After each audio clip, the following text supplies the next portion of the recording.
One, and we are live with Mr. Dave Youngbauer. Mr. Youngbauer, how are you today? I am fine, Kelly. How you doing? You know what? I'm doing pretty good. I actually just came back from lunch with Ron Kimlinger and a couple of clients who are friends, and Sure. I ordered a kind of a big salad along with my entree, and I had blue cheese on No it, and fish? I did have fish. I had salmon for Uh-huh. my entree. I had Right. salmon. Yeah, I had salmon. So blue cheese all over, just all over my salad, and I dumped the whole thing on my lap. And Did you try and hide it?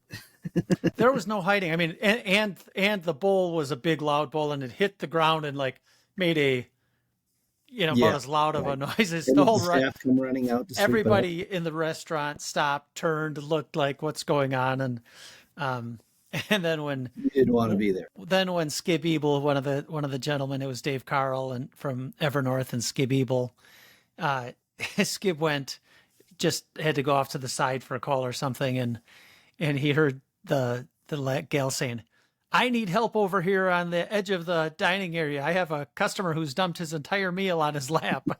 You probably felt this small, just kind of like, oh shoot. you know, I You're think not known to do that either. Oh, I mean, I think everybody does that, and I would say, I think it must be that I'm either getting old or something because I don't that I was not awkward. It didn't feel awkward at all. It just kind of felt like another normal day. I think if that happened 20 years ago, I certainly would have Yeah. felt awkward. I But mean, you're a man that has good hands.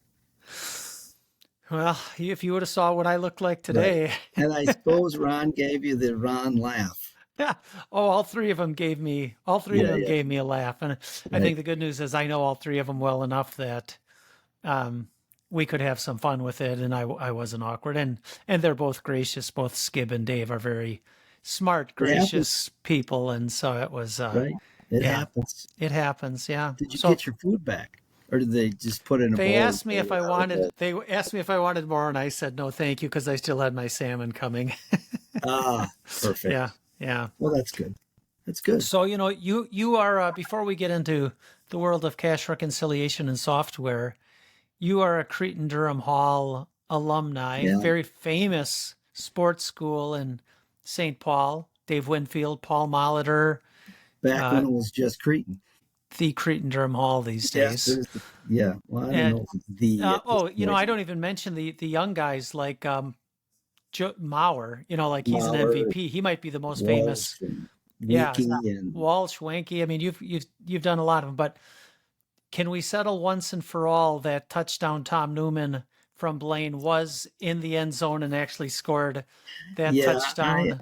I am not on that train. I know I saw the still image, and his knee was down, and Oh my Tom gosh. says he's got long arms, and it was stretched over. And I was actually at the game, and everybody in our section was like, "No, no, it did." But there's a great story behind that. One of the guys I played with, he played softball with Tom Newman, and back in the day, he brought his little TV and VCR with and this is Nooms telling me, Mike Russell, he brought the VCR tape, the TV, plugged it in, and then the whole team watched, and it was probably 50-50 again, right? So I I love think this that is story. it's an example of one of those that the call on the field is going to stand because even after Yeah, 25 or 30 years looking unfortunately. at all the angles, everybody still disagrees whether Yeah. he was actually in or But not. there, And so it's he just was the in. ref. It's The just ref, the the ref, ref, and the there's ref, no yeah. angles. It's, The the still pictures come out afterwards. Well, but it wouldn't Video have comes mattered, out right? It afterwards. wouldn't matter because all the Blaine people still say he was in and he thinks Yeah, he was in, and the Cretin Durham Hall people of still think he course. was out. And I have to stick. If I'm going to turncoat, then I might as well not call myself a Raider. Yeah, I get it. No, I get it. So how is Cretin Durham Hall sports these days? Are they still a powerhouse in baseball and football? They are not. I recently talked to Steve Walsh. I was in the same backfield with Steve. Steve went on to prominence, and I did not. Steve went on to University of Miami and played for, I don't know, five, six, seven as a backup quarterback. So he has taken over the reins, and I think this is his second year. And I think they want a few. They want a few more, so they're trying to get back to prominence. Just a tough road to hoe. They've moved down in sections, so hoping for less competition. I mean, it's kind of unfortunate, but they're not in the big six A section. I think they moved down to five, maybe even four. I'm not sure, but yep, he's just trying to get the recruiting going, and maybe with his prominence, he can bring in some good quarterbacks and bring in some good people. So much of it comes down to, like my son played hockey at Hill Murray, and Yeah, as you know, and I always felt like Coach Lechner is a fantastic coach. He really is.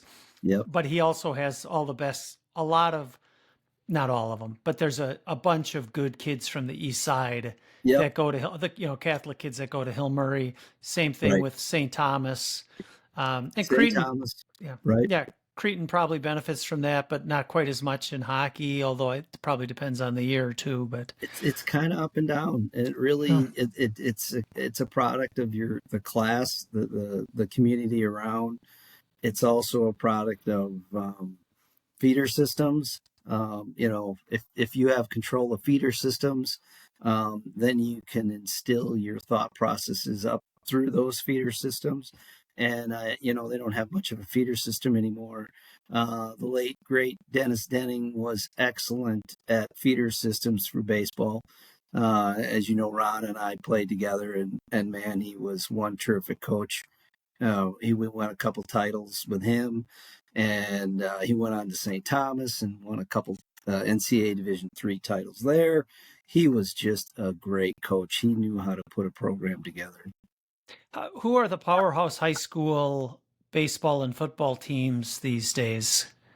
I think Centennial won this year, right? And the Edina was in it. Those two, Centennial hadn't been in there since '85, and I don't know about Edina. It's been a long time, but Um, Section 5, St. Thomas has always been strong, right? In fact, I have a godchild, a good friend of mine. He had too many kids, and he's had to start reaching out to friends to be godchildren to him. So he's a junior and played at St. Thomas, and so I've been kind of following them, and they've been really good, and they've been lucky. They've got a good quarterback and running back, and it's been fun to kind of latch on for a little while. But I probably shouldn't be telling anybody this because those were our rivals in high school. So How's Eden Prairie? Is Eden Prairie still good in football? Eden Prairie has been good, but I'm wondering if by moving out of Eden Prairie, the Vikings they don't get as many. Maybe not. It's just speculation that Eden Prairie's been fairly tough, but I think that moving out of Winter Village or whatever that was called over in Eden Prairie, they might have pulled out some really good athletes by doing that. So you never know. We may see Egan become a powerhouse at some point. Huh. And actually, That St. Thomas too. St. Thomas is fairly close to the Vikings' new training center, so you it'll might be see some of interesting. that come around. Yeah, we'll see. It'll be interesting. So let's talk a little work. This morning we as a group were talking, and you mentioned that Cars and Beanware were up to 13 Yep, implementations, 13 customers around right. the United States for hospital and clinic cash Been growing. reconciliation. Uh, and yeah, so revenue cycle management, cash reconciliation. Yep. How many of those are the cloud-based version? How many of those are the on-prem? I believe install wise, there's 3 to 4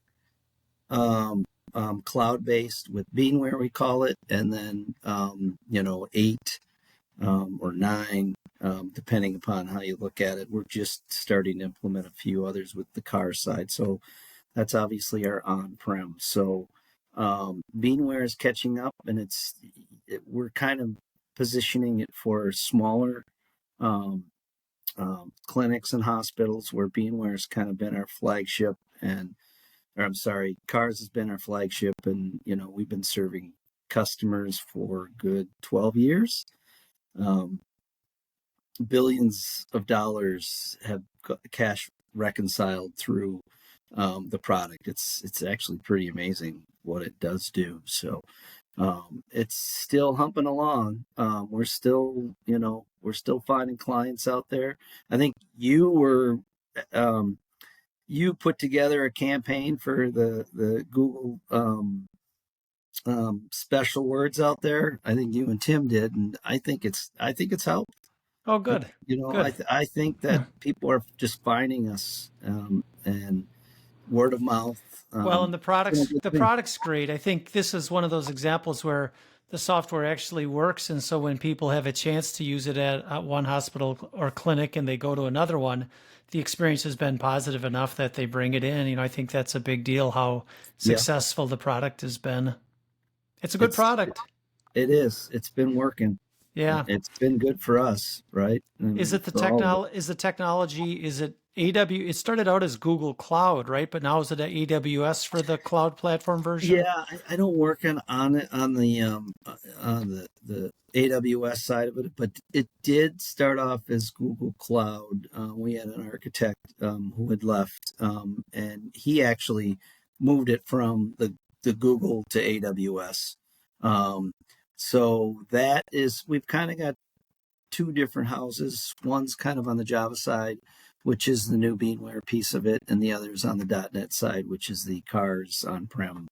So we've got a couple houses to kind of attend to. So Tin Winter is always kind of juggling that and trying to figure out. And we're starting to grow Beanware a little bit. So what are the size of the client? What are the size of the clients that we have for each of the products? Is it pretty clearly, the big hospitals and clinics use the on-prem solution, and then those medium or smaller places are using the cloud service? I guess we're seeing a lot more just clinics using it on the Beanware side. I think eventually we'd like to beef it up on the Beanware side to hit bigger hospitals and clinics, but it's just not ready to go at this point. But I forget the numbers, but like a Sanford, really it's every year we're going through billions of dollars, where at a clinic it might be hundreds of thousands of dollars that we're reconciling to $1 million in the year. So I mean, it's a back office product. I always like to call it a big giant checkbook, and we're checking off money coming in and out, and kind of they get to know what money they have in the bank, and it helps them invest, or it helps them see better where financially how they're doing.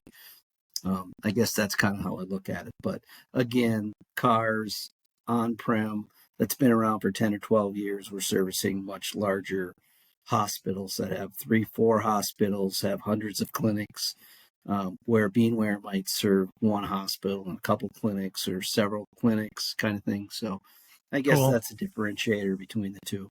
Nice. Well, Dave Youngbauer, thanks so much for your time. It is always awesome to talk to you, sir. Well, thank you. I appreciate it. It's great to talk to you, Kel. For everybody else out there, you are watching the Kelly Wendlandt Vodkast. Thanks, Kel. Take care.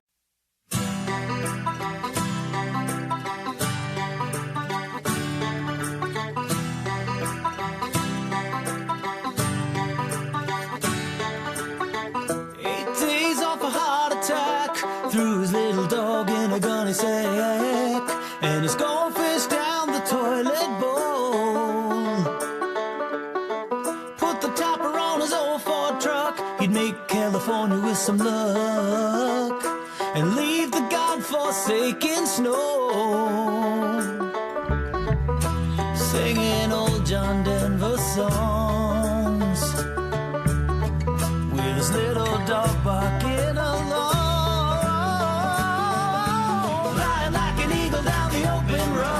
Said goodbye to everything he ever knowed, just his little dog and fishing pole.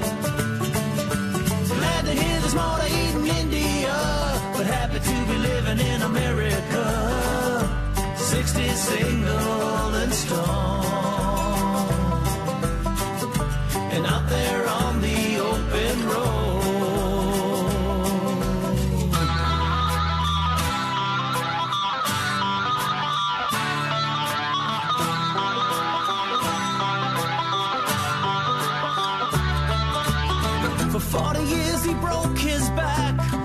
his landlady with his pension check and said, a little gift from me to you. Now he will bitch about the government and how tax money's spent, but still he bleeds red, white, and blue. He spent his last dollars on a new tattoo, a cold case of Miller and a Vegas screw that covers everything he needs.